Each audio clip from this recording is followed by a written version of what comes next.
wali waxaad naga daawanaysaan ama si toos ah nooga daawanaysaan Bulsha TV waxa goobta ku sugan xildhibaan Maxamed Abiib oo isaguna ka soo baxay xisbiga wadani xildhibaan soo dhawow si toos ah lagu daawanaya Bulsha TV bad live kaga jirtaa waxaan ku suganay shirweynihii labaad ee xisbiga mucaaradka ee wadani oo maanta maalintii labaad galay bal halkan maxaad bulshada reer Somaliland ama taageerayaasha xisbiga aad uga sheegaysaa aad iyo aad baad mahadsan tahay wariye sare iyo telefishinka caalamiga ee Bulsha TV subax wanaagsan baan leeyahay dhammaan dadka reer Somaliland meel kasto ay joogan iyo goob kasto ay ku waabariisteen waa run waa maalintii labaad ee shirweynaha xisbiga wadani waa ilmo rogashadii xisbiga waxa la yiraahdaa arigu markuu foosh dhawaato ilmo roganaya markuu ilmuhu soo saxayo marka xisbigu waa ilmo roganaya waxa weeye wuxuu diyaar garoobayaa sidii uu hanan lahaa kursiga ugu sareeya dalka guud ahaan reer Somaliland waxa fariin u dirayaa oo leeyahay war sanadka oranjiga ka fogaanina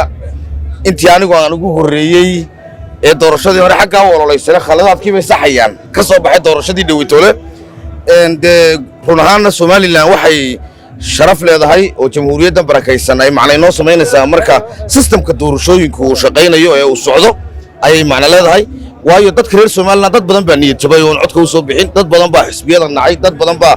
siyaasadii nacay kuwaas waxaan leeyahay siyaasadda ha nicina dalkana ha nicina soo dhawaada systemku markasto uu socdo kuwa jeceshiina maalin bay fuulayaan maalmaha kamid ay kursiga fuulayaan oo grantu inay wareegto baa muhiim marka waxa weeyaan ka isla xisaabta ka jecel isla xisaabta ku imanaya maalintiisa ka dawlad wanaagga jecel dawlad wanaagga ku imanaya maalintiisa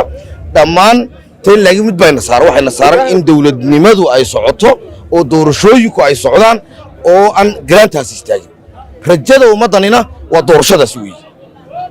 dad badan bay isweydiinaya maxaa xisbiyada kolba mid loo tagayo kolba mid loo soconaya walaalayaal qofka qalbigiisa cidina ma arki karto cidima dhadhami karto laakiin waxa la eegayaa waxa weeye meesiga iyo xoolaha aynu dirayno cishaba qofku hanan karaya inaan ku eegno markuu kaasi uu wadi kari waayo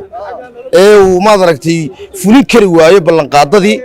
uu maad aragtay karaamadii xilku lahaa uu qaadan kari waayo haddana waa ka degaynaa mid kala saarayna oo ku degaynaa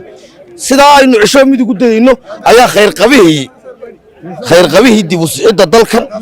maad aragtay hanaa wanaagga dalkan aqoonsiga dalka Kenya diyaaro marka dalka uu diyaaradda fulaya waqti xildhibaankii caalamiga ay soo dhaweeyay su'aasha ku celiyo khayr qabaha isleedahay uu hogaamin karaa Somaliland okay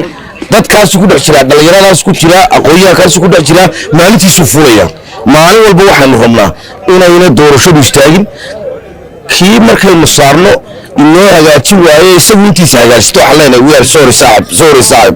adigu taadi waad ka dhameysatay noo banee marka ku kala ku eegina hadduu bari tool Cabdiraxmaan Cirri hagaajin waayo isla maalmaha kamid baa ku afuufan leenahay u banaadna meesha marka ha biqina aan niyad jabina soo diyaar garooba leena shacabka